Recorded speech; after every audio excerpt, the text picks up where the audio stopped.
Shalom. Welcome back to our podcast. I am Yohana. And it's me, Denny. Jadi di podcast hari ini kita bakal bahas yang sebelumnya udah dijelasin sedikit di El Shaddai. Apa tuh, Den? Nah, kali ini kita bahas lebih mendalam mengenai COVID-19 dan vaksin. Yap, we've been living with this virus for almost 2 years. And we often can get over this issue. Bahkan masih banyak yang belum percaya kalau COVID-19 itu nyata adanya.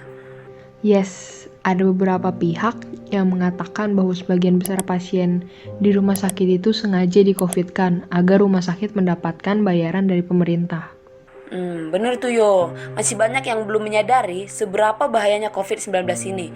Mereka cenderung menganggap bahwa COVID-19 ini tidak seberbahaya yang dipikirkan orang-orang.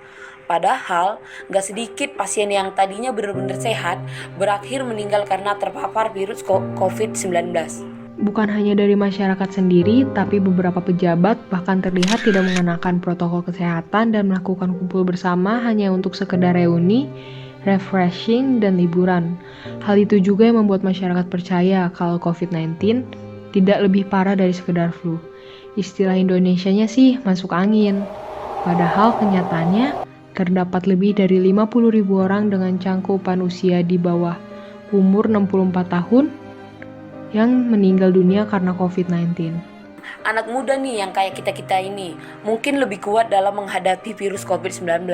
Tapi bukan berarti kita sepenuhnya tidak terpengaruh akan adanya COVID-19. Selain menjadi pasien, kita juga bisa menjadi carrier tanpa kita sadari. Rumah sakit memang menerima uang lebih untuk pasien COVID-19, tetapi para dokter tetap dibayar dengan gaji yang sama. Dokter juga yang memverifikasi kematian pasien, bukan pihak administrasi rumah sakit. Nah, kenapa kita harus serius menghadapi COVID-19? Karena virus ini bukan hanya mempengaruhi satu orang saja, tapi bisa berpuluh-puluh begitu kamu melakukan kontak tanpa memperdulikan protokol kesehatan. Nah, tentunya kita capek ya dalam situasi kayak gini. Dan akhirnya pemerintah merencanakan adanya herd immunity. Apa tuh? Keadaan di mana suatu populasi dapat terlindungi dari virus tertentu jika telah mencapai ambang cakupan imunisasi tertentu. Dalam hal COVID-19, vaksinasi meningkatkan kekebalan spesifik secara aktif dari COVID-19.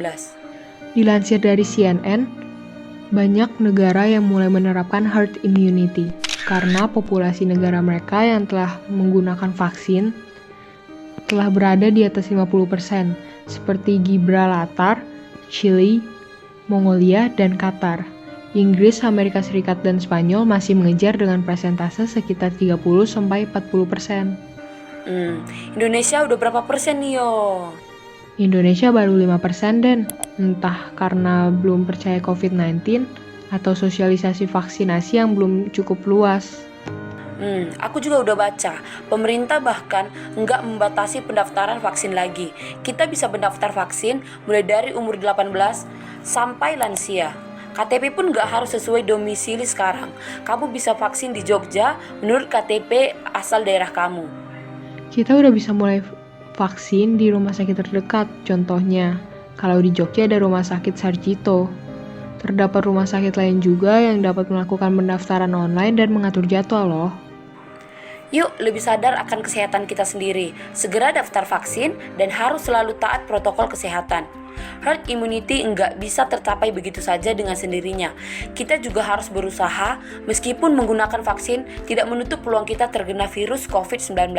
Tetapi, vaksin tetap bisa memperingan gejala akibat dari virus COVID-19. Kita tetap gak boleh lengah ya. Makan yang teratur, minum vitamin, dan air putih 8 gelas satu hari. Berjemur di atap rumah juga bisa. Nah, kegiatan itu harap dilakukan sebelum dan sesudah vaksin ya.